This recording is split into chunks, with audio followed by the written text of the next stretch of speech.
May kilala ka bang trader na kung sino-sino ng YouTube guru yung pinapanood niya? Yung iba't ibang content creators na yung ganitong strategy na yung ginagawa niya. Yung bumili na siya ng mga iba't ibang klase ng mga trading courses. Pero hindi pa rin nagkakaroon ng consistent na results. Yung lahat ng strategy, tinry na niya. Pero wala pa rin talaga. Actually, nangyari sa akin yan. So, tanong ko, ikaw rin ba? Nangyari din ba sa'yo yan? Kung ikaw yan, don't worry. Kasi in this video, papakita ko sa inyo yung faces ng mga forex traders and di-discuss ko sa inyo kung paano nyo ma-overcome to para mas mapabilis yung pagpunta nyo from a newbie trader to a successful, profitable trader. So, ready ka na ba? Let's go!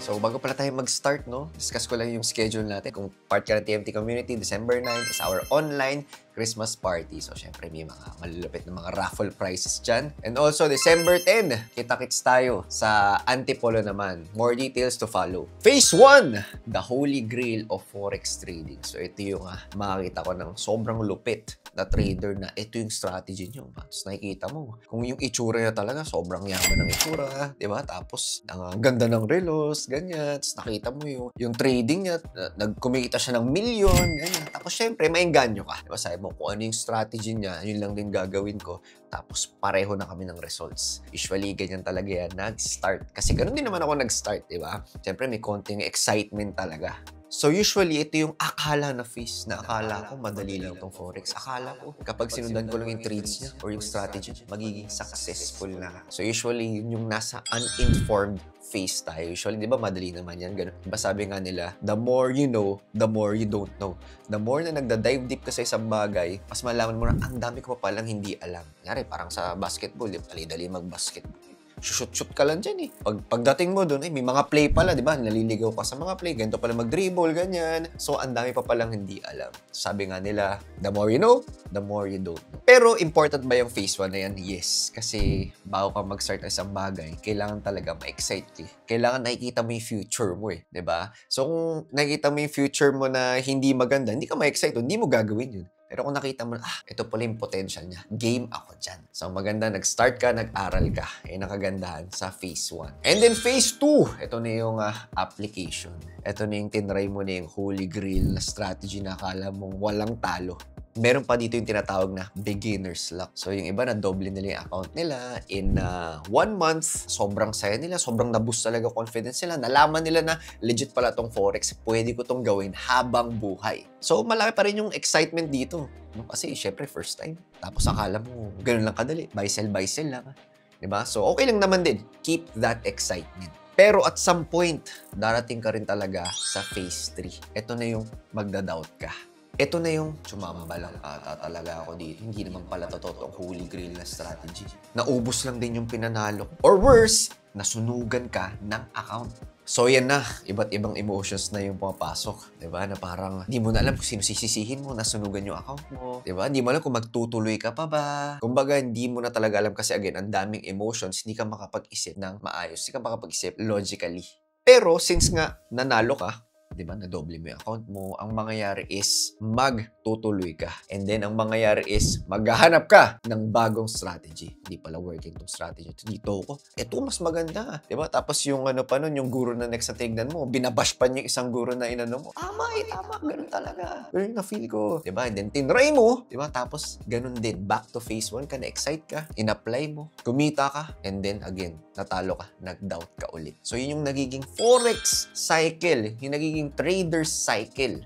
Dahil nagkakatalo, yung una mong natutunan, nagsasearch ka na nagsasearch ng bagong indicator, bagong trading bot, diba? Or bagong signal, ganyan. Search ka sa Reddit, sa YouTube, diba? May mga Telegram signals pa na libre, tinry mo lahat. Then again, back to phase 1, phase 2, phase 3, phase 1, 2, 3, phase 1. Paikot lang ng paikot. Hanggang maubos na yung kapital and maubos na talaga yung drive mo. At sabihin mo, sugal pala ng forex trading. Ayoko na nito. Wala ata talagang kumikita dito. Na-scam lang ako ng lahat ng yan. So, paano ko makakaalis sa ganitong cycle? Eto, meron lang akong 3 things na i-discuss sa'yo. Ito yung kailangan mo lang tandaan. Number 1, risk management is key. Sa kahit anong trading yan, forex, stocks, crypto, very important talaga yung risk management. Ang pinaka-unang goal mo talaga is to survive your account muna. Huwag mo muna isipin yung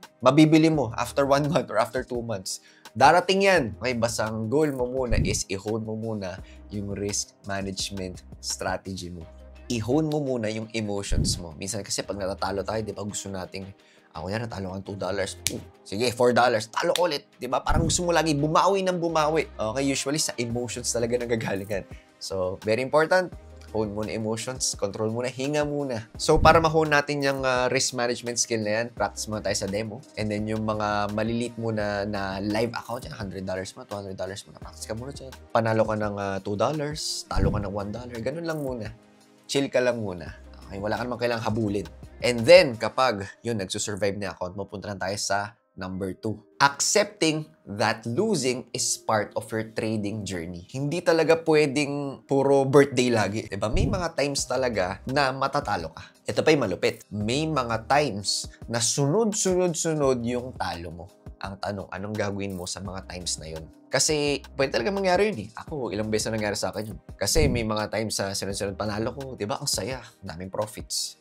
Pero may times na sunod-sunod yung talo. So, paano maging stable yung emotions natin kung ganun? Number 1, through experience. Okay, kung ilang beses na nangyari sa yun, di ba? Parang sabi mo, ito na ulit yung season na yun. And number 2, through backtesting. Okay, so ano ba yung backtesting? Yun yung pagre-replay lang sa mga charts through historical data na malalaman mo doon na pwede pala ako matalo ng ganitong sunod-sunod with my own strategy. Very important. Accept natin that losing is part of the game. Hindi porket natalo ka, mali ka. Hindi porket natalo ka, wala kang kwentang trader. Hindi. Okay? Losing is part. Accept lang natin. And number 3, walang holy grail na strategy. Walang strategy na may 99% na win rate o 100% na win rate. Walang strategy is yung more superior than the other. Usually, pare-pareho lang talaga yan. Pag itong strategy 1, nanalo. Itong strategy 2, natalo. Minsan, papalit-palit yan. Ito naman nanalo, ito natalo. Okay, pareho panalo. Minsan, pareho talo. Ganun lang talaga sila. Wala yung superior talaga na strategy. Kaya pag meron kayong mga kaibigan or ibang traders sa binabash yung strategy nyo kasi sobrang dali or sobrang hirap, hayaan nyo lang sila. Kasi kung ano yung pinaka na-work sa'yo na strategy, okay yun. Tuloy mo lang yun. Kasi wala namang superior na strategy. Hanap ka lang ng isang framework na pinaka mag-work sa'yo. For example, sa Mate Formula, diba? Gusto mo yung ano lang muna, yung 1 hour time frame, then tingin ka sa 4 hours time frame, ganun. Then may confirmation candle, ganun. So, hindi ko muna discuss in detail, pero very important na meron ka isang framework na i-work on mo, magda-dive deep ka, iba-back test mo, forward test mo, then tuloy-tuloy mo lang siyang gamitin, magtiwala ka lang. And then kapag may kailangan i-improve, improve mo lang. May kailangan i-refine mo lang. Tapos makikita mo na ganitong season pala siya nag-work, ganitong season di nag-work. Ayan. So, ibig sabihin, sobrang lalim mo na sa strategy mo. Sobrang taas na ng confidence mo and alam mo na kung paano siya unti-unting nabibuild. At dahil alam mo kung paano siya unti-unting nabuild kasi ikaw mismo nag-build, ayan, mas confident ka dito at hindi ka na magsa-strategy hub. So, lahat ng yan, din-discuss sa loob ng TMT community. May mga modules din tayo ron kung paano ka ba gumawa ng strategy mo. Actually, marami ring tutulong sa'yo dito kasi may mga coaches tayo at meron tayong 17,000 na other students na kasali dito. So, if gusto mo sumali sa TMT community, click mo lang yung link sa baba for more details. Kita ka sa loob.